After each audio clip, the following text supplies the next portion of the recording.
Welcome to the Vision for Life podcast, an ongoing conversation between the pastors of Fellowship Denver and the church at large. Each week, we talk about life, faith, the Bible, and how to follow Jesus as we go about our daily lives. I'm Autumn, the host of the Vision for Life podcast, and joining me today is Michael Goldstein and Jesse Cowan. Hey, Autumn. Pastor Jesse. No, Pastor It's a conversation Jesse. between the pastors of Fellowship Denver. That's Pastor Jesse. Jesse is our technical producer, and so he's usually here when we're recording. He's just true. not typically on mic. Also true. Yep. Michael also had the suggestion that I go ahead and just say I'm here with Hunter Beaumont, and he has an impression to share. Yeah. Oh, you want me to do it right now? Sure. Oh, you can't set people up like that. You just have to do it, and people will go, that's pretty good. So, but I do want to say that my basketball team, the Razorbacks of Arkansas, are in the top 25 and are looking at a March Madness berth that I think will put them very far in the tournament. So I'm in a good mood today, guys. Thank you. Thanks, H. I wouldn't know that wasn't H. Yeah.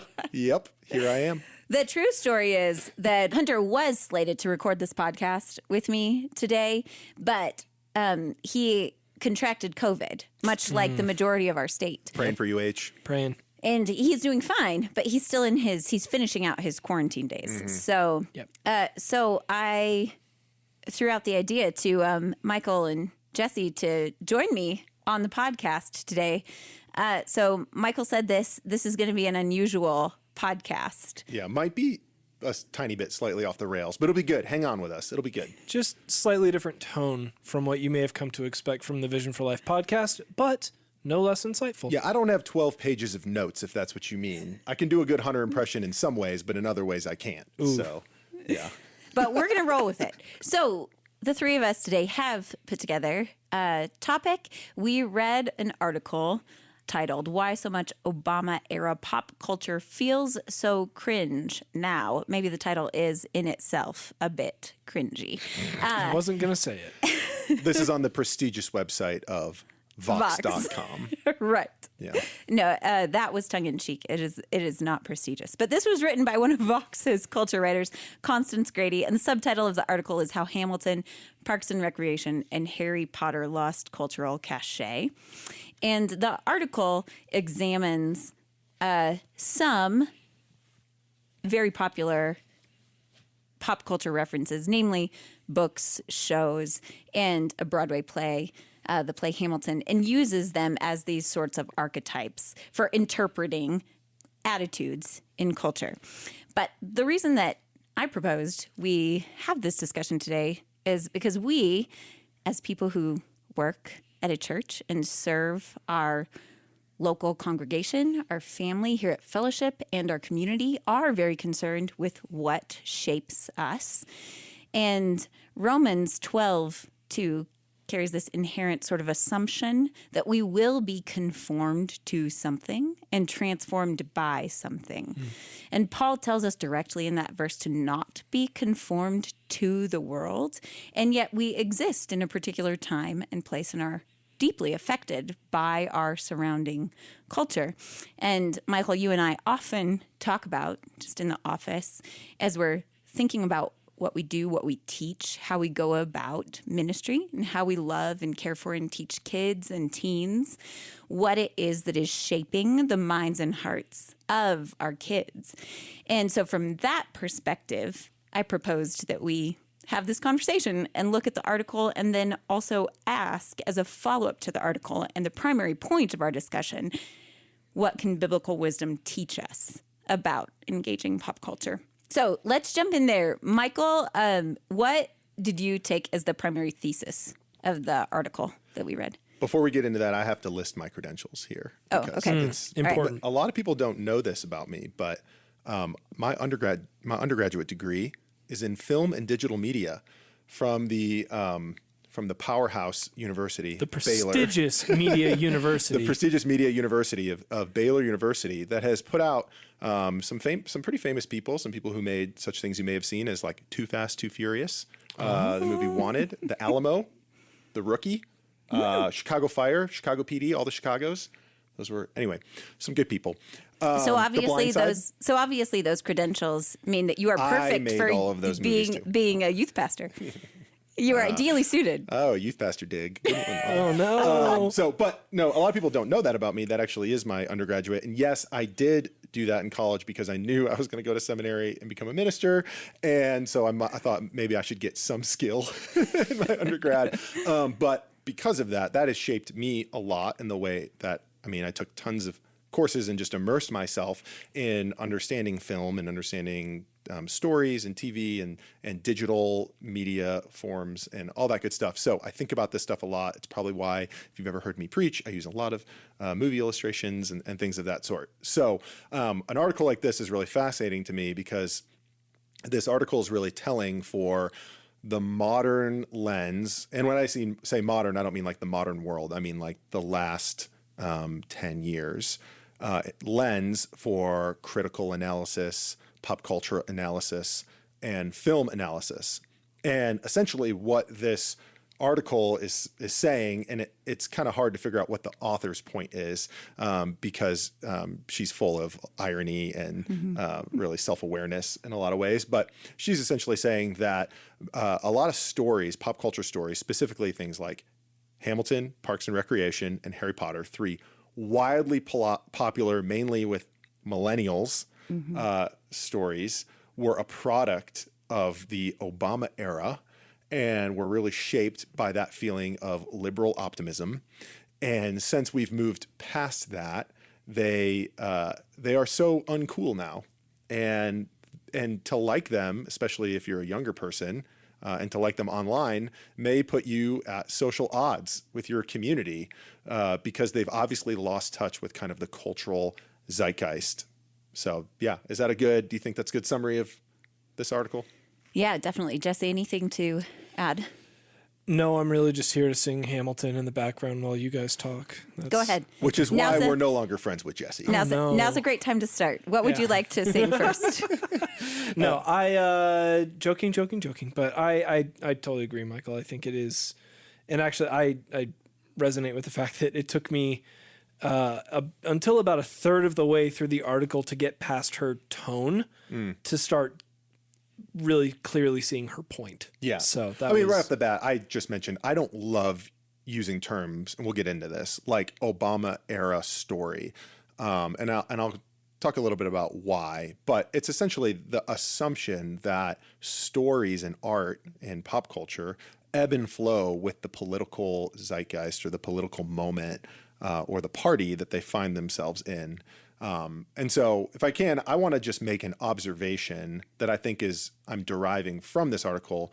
The author's not making this observation, but I want to make an observation just from my perspective, which anyone is free to agree or disagree with. But I really see that engagement with pop culture at a social level, so just like among friends and we could say like on things like Twitter and Facebook, at a social level and at a critical level has really shifted among our populace. And we could see this definitely in younger people, Gen Z, whatever you want to call them. And I think really the way that engagement with pop culture has shifted is really due to three things. The first is politics have become the dominant religion or the dominant worldview for our secular post-Christian society. So we're post-Christian, so Christianity no longer the dominant worldview or belief system, or if you want to say biblical values or Judeo-Christian values, whatever. Now it's, the secular world we live in has traded then politics as the dominant kind of belief system of our day. And that could be, this culture divide between conservative and liberal. And then that, whichever political persuasion you buy into, then within this framework that you're talking about determines your ideological perspective. Correct. Yes, your lens. So one, politics is the dominant worldview in a secular society. Two, critical theories, or sometimes on a popular level, these are called like identity politics, have really moved from where they began in the academic university setting to the wider public at large. And so critical theory is like a whole genre of academic study. And so there are many critical theories. Now, the really popular one that people get real mad about these days is critical race theory. That's just one of many critical theories. But now these people talk in critical theory language at a popular level, not just in the academic setting. Now, I personally am a lot more acquainted with film, how this has affected film criticism. I mentioned kind of my background in pop culture. And then also theology. Like I've studied, there are critical theories in theology. So there's reading the Bible with a feminist lens. There's reading the Bible from a certain, Western lens, or et cetera, et cetera. You can go on and on. And so that has changed a lot of the ways people engage and criticize the stories of pop culture. And that leads to point number 3 in my observation, which is that what we could call postmodern deconstructive readings are the mainline way in which people understand art, stories, and texts. Now, when I use the term deconstructive reading, I'm talking about a kind of reading that says that a story can be understood through the lens and experience of the reader, not necessarily in accordance with the author. So if you've heard the popular term like deconstructing religion, that's not what I'm talking about here, although that's related. Postmodern deconstructive reading says that when you read and engage with an art form, that it means what essentially you want it to mean through your lens. It doesn't necessarily mean what the author intended it to mean. So, going to our article, she's going to talk about the politics and a lot of the ideological, identity politics in things like Hamilton, Parks and Rec, and Harry Potter. That's a deconstructive reading of those texts because it makes commentary on them from our current cultural moment and political moment that the author, say J.K. Rowling, never intended to make. So Harry Potter becomes transphobic because in the popular culture, J.K. Rowling is now labeled transphobic. Does that, you guys kind of track in Totally. me in what I'm saying there? So that my observation is that has changed the way people evaluate stories, shows, pop culture, movies, etc. And that's essentially what we see going on by saying Obama era pop culture now feels cringe now that we're now we're in a third presidency removed from Obama. Mm-hmm. And the article itself that we read is a demonstration of this because she's commenting on the ways that this is then displayed in the popular notions about these particular books, authors, shows. It is interesting, just as a sidebar, and this is less in film. I think within music, writers hold to this a lot more loosely. I know a lot of songwriters, popular and not, that understand that whenever they release music, it kind of no longer belongs to them. And whatever meaning they had when they wrote it, or whatever informed when they wrote it, they recognize that they're kind of letting that go whenever they give it to the public, and people are going to find whatever meaning they want in those songs anyway. So it doesn't really make sense to go around correcting your fan base. Go, well, that's not really what I meant when I wrote that song. They've kind of given up on that. A lot of artists have given up on that. And it's like, yeah, well, this is what the song meant to me, but that doesn't mean it'll mean the same thing to you. But again, we would say that's a postmodern deconstructive 100%. Writing of a text. Yeah, exactly. If you're writing it with the intent for it to be interpreted, that's what we call postmodern art. Absolutely. And what we label an artist as postmodern.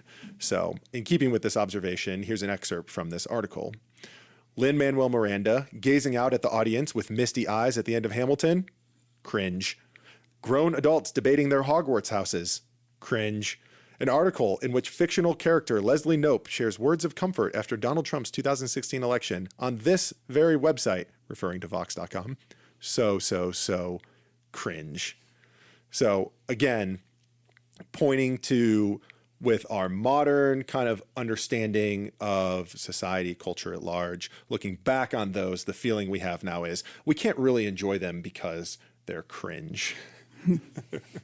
Which is kind of cringe. Which is funny, the language, and even the language of cringe has already started to find its way out and is mockingly used by 30-something and 40-something parents to draw their children into an ire.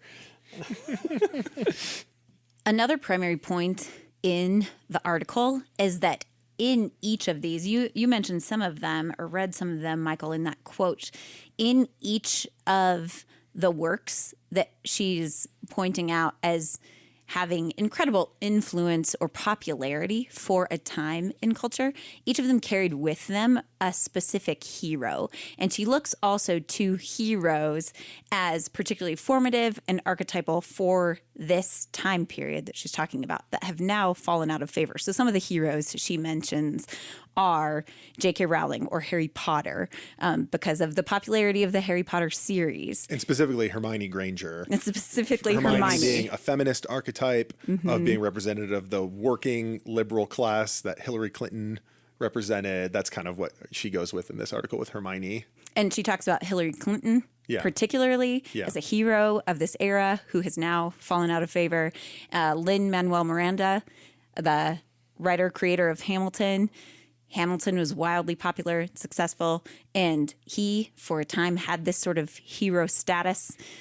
And she points out in the flow of the article the inherent fallibility of these heroes and their inability after time, because they simply fall out of fashion or out of public favor, to deliver any sort of actual redemption. That they are this sort of hopeful figure for a time, or someone who represents attitudes in popular culture that we can attach ourselves to and find some sort of status in. But she examines how, as a new generation rises up, an attitude shift, they've fallen out of favor. And then she offers up a current hero in the figure of Ted Lasso. Mm-hmm. Yeah, Ted Lasso, who I imagine is the subject of many sermon illustrations. Oh, so many people just hit stop on the podcast when they heard the name Ted Lasso. But that's okay. We will press on. Yeah, but as Ted Lasso being an archetype, actually there's this quote at the very end of the article that we thought was both really excellent. But she talks about that there's been some backlash towards Ted Lasso's second season. And then again, going with some of the observations I made about how the political worldview colors the lens by which we engage pop culture, says that coincides with Biden and his plummeting approval ratings, says both demonstrate our patience with this archetype is not infinite. Still right now, Ted Lasso is the collective liberal fantasy of who Joe Biden could be if we maybe all wish hard enough. He's replaced the collective fantasy of who Hillary Clinton could be after she failed to best Donald Trump, and only time will tell us if we'll end up repudiating him and all his pop cultural analogs too. So saying that like Ted Lasso now is this archetype for the collective liberal fantasy. So this person who is from a conservative background of like rural Kansas, but who is kind, who leads with kindness, who is appreciative of his diverse team, who tries to collectively build a team from scratch, who ends up being, taken to therapy, and it becomes very pro-therapy. So again, not to fall into this culture war, but is a lot of these progressive liberal values embodied in the person of Ted Lasso. And it creates this feeling of heroism, of that could be us, that could be me, that could be my political party or my president, right? That's kind of what you're saying with the hero piece. The hero mindset, this hopeful figure who we can look to or find some purpose or meaning in. And whether or not you agree with the hero and their values, going back to your point about Romans 12, it has a shaping effect that when you engage these stories, even if they are just Parks and Rec, and they're just meant to simply be funny and entertaining, because of the way that we are prone to be conformed to narrative, to story, to philosophy and idea, that these people become transformative in our own lives. Now, the thing is, when the cultural zeitgeist or political party changes, the heroes fall out of favor. They're not infinite, as the author says. And then you can find yourself falling out of favor in your social club or be seen as cringe because of your love for that story. And to my earlier reference about wondering how the minds and hearts of our children are shaped, I think this idea of what is in favor or out of favor is very powerful, particularly in the lives of young people, because they're asking that question, right now pretty intensely. How do I know who my friends are, where I fit, who I am? And these attitudes are these popular culture references, attitudes are telling them, well, I know if I want to be acceptable to greater society, that I should think. They pick up on the fact that they should think that these older heroes are cringy or unpopular or unfavorable, even if they don't understand why. They just know that they are. Right. And then they pick up these commonly held assumptions and attitudes that the new hero is who they should be appreciative of or following or open to. And so this sort of greater attitude affects them deeply, but it actually affects all of us, whether or not you consume very much pop culture, the attitudes are present. Yeah. It just dawned on me the irony of Harry Potter, like kind of originally getting a lot of not being super popular in some fundamentalist Christian circles and not being allowed and burning Harry Potter books. And now it's sort of falling out of favor with progressive secular ideology. It's kind of hilarious. It's like a twist of irony because it maybe isn't as up to date with our current cultural understandings of things like feminism and sexuality and gender. This is part of the problem with this, especially like if you're looking at television series like Parks and Rec. It spanned enough time to where social and political ideologies shifted in the 6 or 7 seasons, whatever, that Parks and Rec ran. And so, of course, J.K. Rowling's understanding or perspective of female characters or feminism implicitly within certain characters is not going to perfectly line up with feminism in 2022 because she started writing those characters in 1992. And it's unfair to assume that she would be 30 years ahead when she's writing that, right? So, of course, things aren't always going to age well or consistently as your views adapt. You can't expect characters to then adapt with your views as well. So this is inevitable, I think, in this almost to her point in the article. Anytime you're taking a fictional character and making a hero out of them, you're immediately setting yourself up for failure because you will adapt and change as you grow and age, whereas the character will always be the character.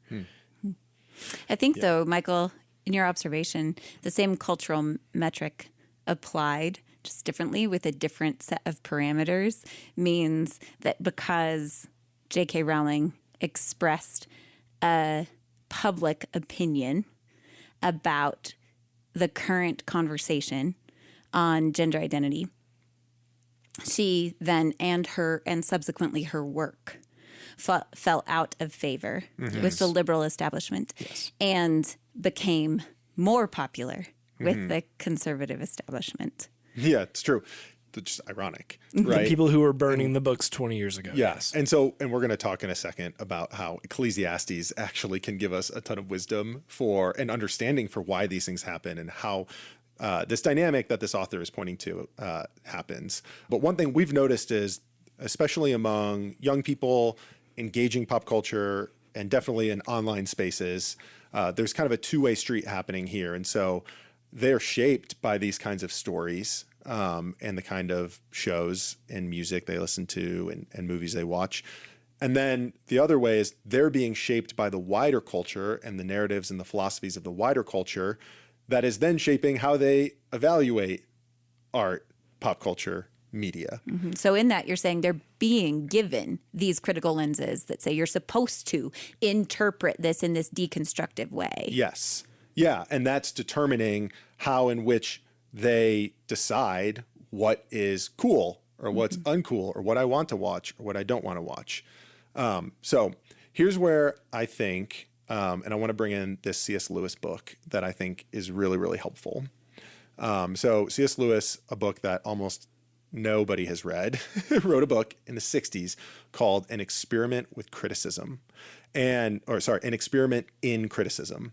And here he talks a lot about the dynamics that we're witnessing here and that we're observing, and that this article is really talking about as well.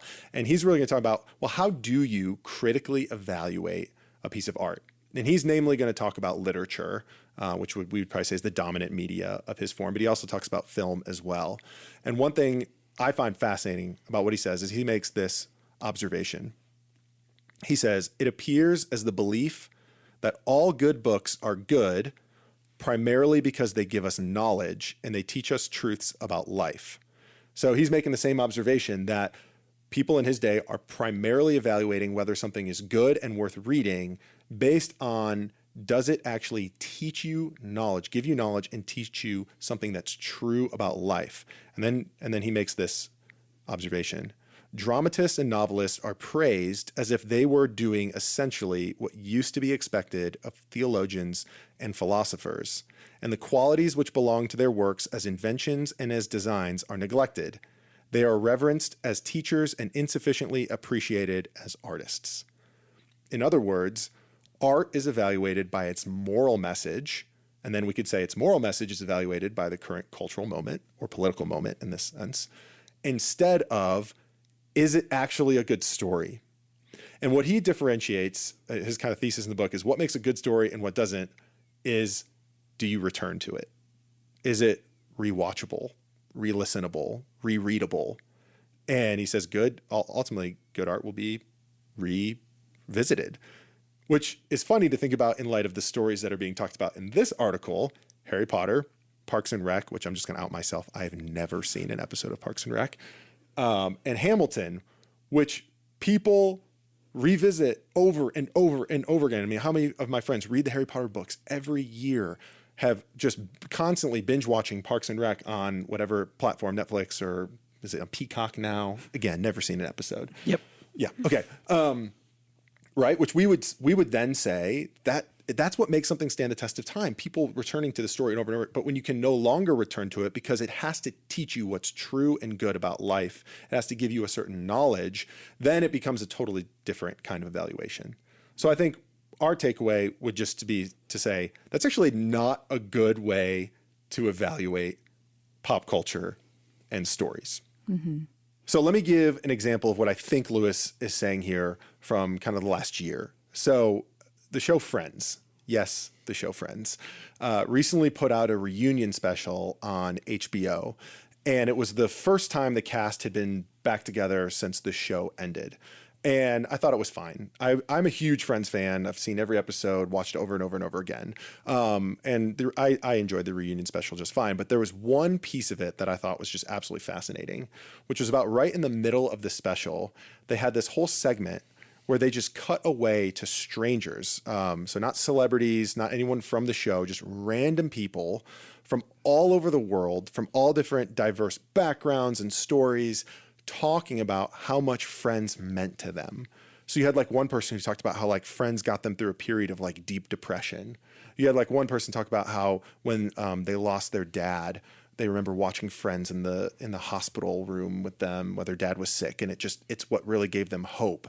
And my takeaway was that in order to justify the existence of this show, they had to ascribe some kind of morality or meaning or purpose to it, which, by the way, is never why I watched Friends Yeah, it was in never the the first point. place. It was never the point. I watched Friends because it was funny and it had these kind of interesting characters that I liked to laugh at and quote. And I think that was kind of what the purpose of a sitcom was in the 90s.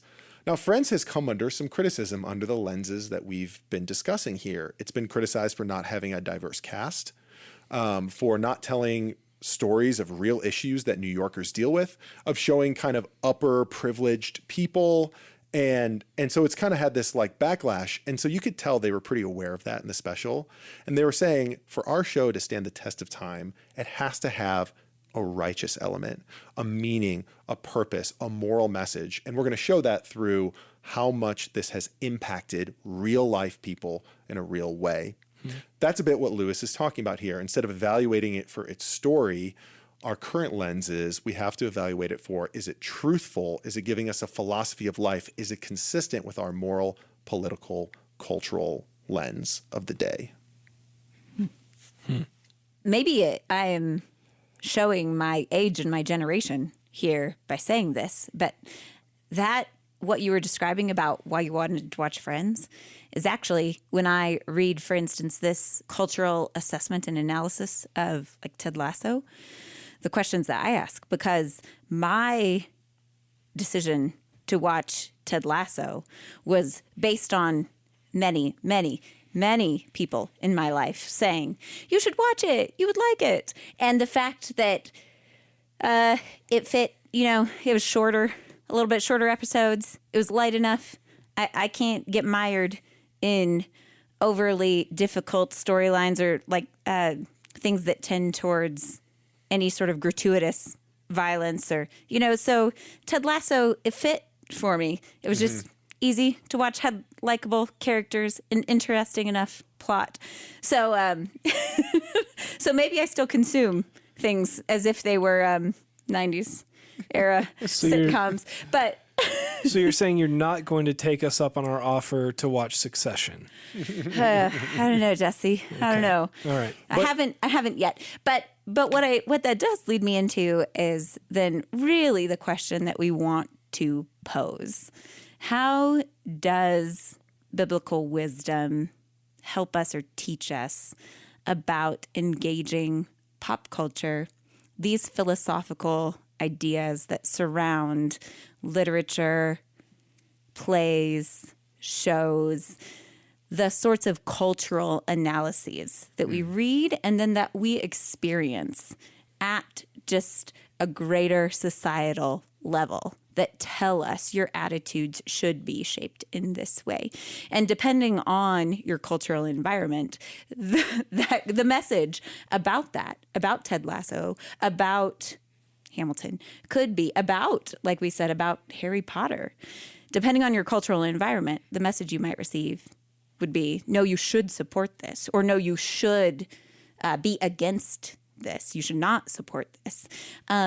So instead of allowing those prevailing cultural narratives and this deconstructive sort of interpretation and philosophy to influence how we engage with culture, what does the Bible have to tell us, teach us? How does biblical wisdom help us? Maybe help someone like me go ahead and watch Ted Lasso and then fit it appropriately within the greater question of what is shaping us. Because what we watch, what we engage, what we listen to does have this formative effect. Right. What we watch forms us, and what we hear in greater culture forms the way that we watch what forms us. Mm-hmm. So both of those things are what we're saying. Here's where I think the book of Ecclesiastes is actually really helpful. Part of it is I just finished a teaching series in the book of Ecclesiastes at Student Fellowship with our middle and high schoolers. That's right. I spent an entire semester teaching the book of Ecclesiastes to preteens and teenagers. Big ups. And thank you. And it was awesome. I think our leadership team was like, this was so great because it really gave us a lens to understand how things actually work in the world, not glossing over or sugarcoating anything, but then having like real wisdom to understand cultural dynamics. And so if we were to just like boil down one really clear observation, at least that we saw from the article that we were referencing on Vox, it's that these stories often don't last.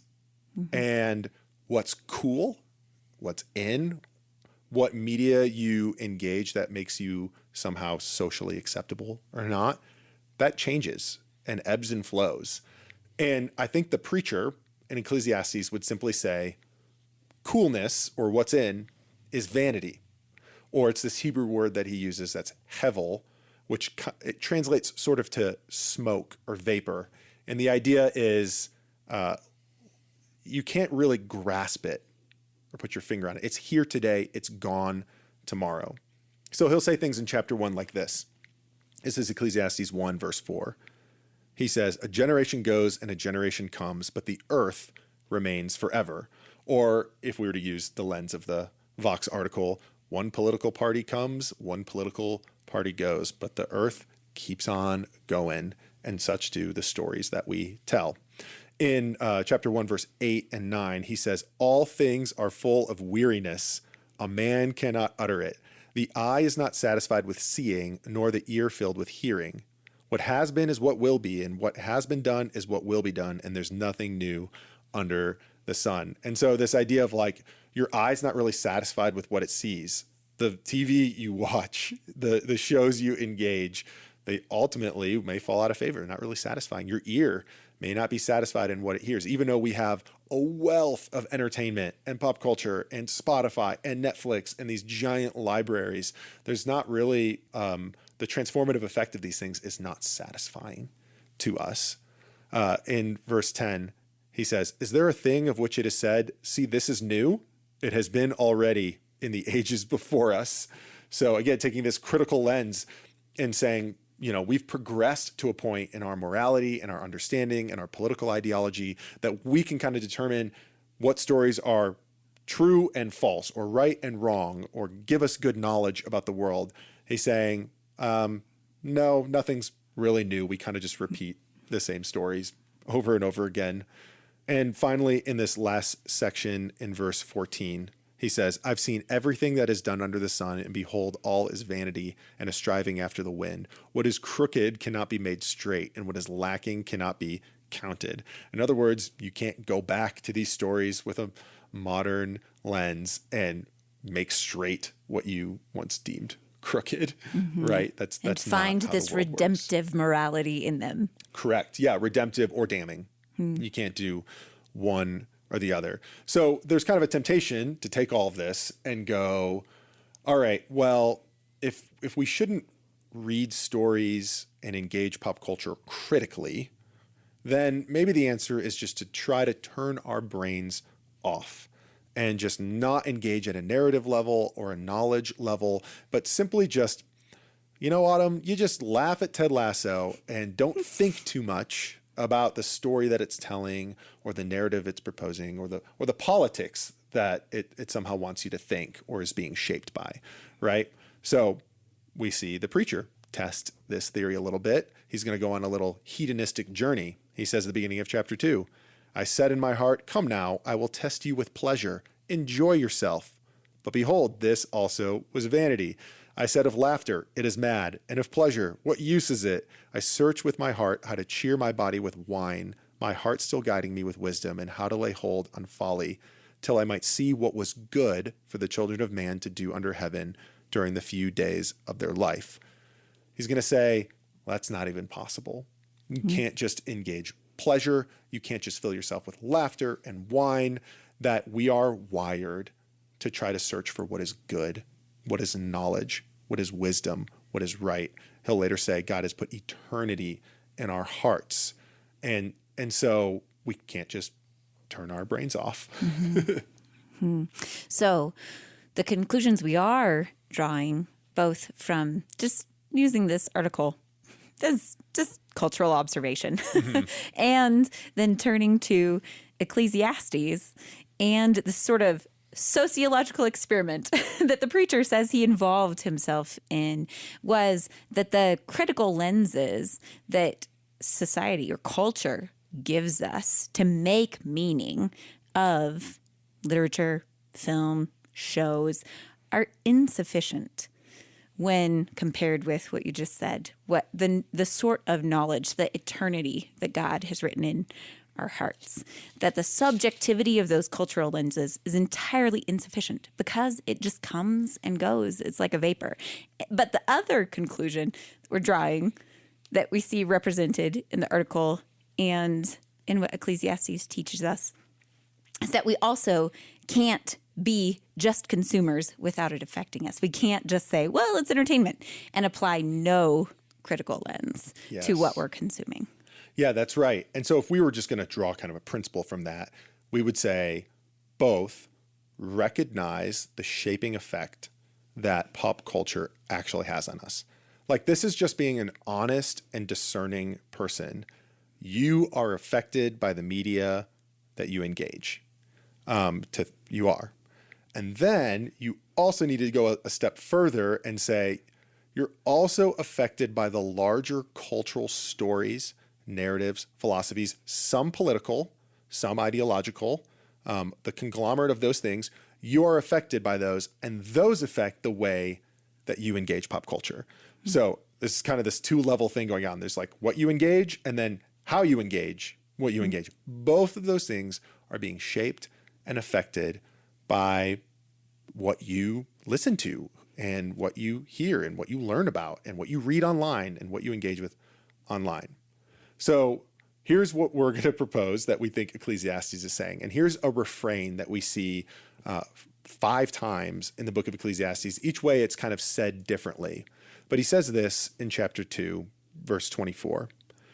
He says, "There's nothing better for a person than he should eat and drink and find enjoyment in his toil. This also I saw is from the hand of God." So he is saying, God has given us the things of culture.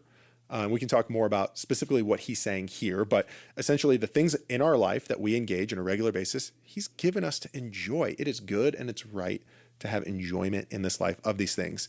And then he adds this in the next verse: "For apart from him, apart from God, who can eat or who can have enjoyment?" So there's a level to which relationship with God and engagement with God actually gives you what you need for pop culture engagement. Now, Autumn, you had a really great observation about the things he mentions to enjoy. He mentions a person should eat and drink and find enjoyment in his toil. So he mentions food and drink and work. And later he'll also mention relationships, the people in your life. I think this is really important to differentiate the things that God has given us that are tangible and physical, that are not media, right? God has given us the gift of an embodied existence, and we get to break bread and have drink and work with our hands and our mind and work towards tangible ends in this world. And when we see those things through the lens of God, those things offer a real kind of enrichment to our life. And this is not like saying, so don't ever watch Netflix or don't ever listen to music. It's not that, but it grounds you in reality, in truth, in a way that currently our culture is looking to pop culture to ground them in reality, in truth. And it was never meant to do that. And so my exhortation, my admonishment is, don't go to Hamilton, Harry Potter, and Parks and Rec, and Ted Lasso, to understand, and this is what C.S. Lewis was saying too, to understand knowledge and truth and the world. Actually talk to people, exist with people, have an embodied existence that you were given to learn about them, not the way they're portrayed in pop culture. Yeah, grateful enjoyment of those gifts actually gets us outside the world of pop culture when we're eating, drinking, and that reminds us of the physical sustenance that God gives us. He provides for our bodies, for our lives, and pushes us back, as you said, into this embodied existence, that dwelling actually with people in personal interaction, enjoying food and drink, and being mindful of God in those things as gifts that he's given us. Right. And he'll mention several times in Ecclesiastes that, like, as he increased in knowledge, he increased in sorrow or discovered more vanity or more vexation. And you can see a little bit of that play out in the way people are engaging stories. When you're evaluating them from a critical lens and only looking to pop culture for some kind of moral lens or political ideology, that kind of knowledge, which a lot of it is shared on the internet and through social media, it ultimately does not lead us towards wisdom, and it doesn't lead us towards joy and happiness. And so then he comes in with the refrain, like, God has given you work. God has given you food. God has given you each other. That is where true joy and wisdom is found, because they're from God and they're from the hand of God. So that's kind of our first piece, is just to recognize the things God has given you, give thanks to him, to see them as from him. And the second piece is this: we need to be constantly rehearsing the story of God and being steeped in the wisdom of God, which is through his word through his community, through liturgy and ceremony, through spiritual disciplines and prayer, meditating on the law of God, on the Proverbs, on Psalms, on the story of God's people in Scripture. By rehearsing these things regularly, we're counteracting the way that we're conformed to the heroes of pop culture, the political ideologies of our day, which we're seeing even Vox recognizes is just shifting constantly and changing the way people view stories and view the world. We're grounding ourselves in an ancient objective truth of who God is. And then from there, we're able to discern what pop culture we engage. We're able to think about it in a way, and we're able to discern how we're being told to engage pop culture. Right. So I don't know if you would add anything to that, but Enjoy media and art for what it is, and don't ask it to do something it was never intended to. Yeah. Be thoughtful consumers who are conformed to Christ-likeness via being immersed in the biblical narrative. Well, thank you guys. You know, Hunter wasn't here with me today, but we made it. We did. You know? By the skin of our teeth. Air fives. Air high fives. we can get all Hunter's around. Ted Lasso takes later.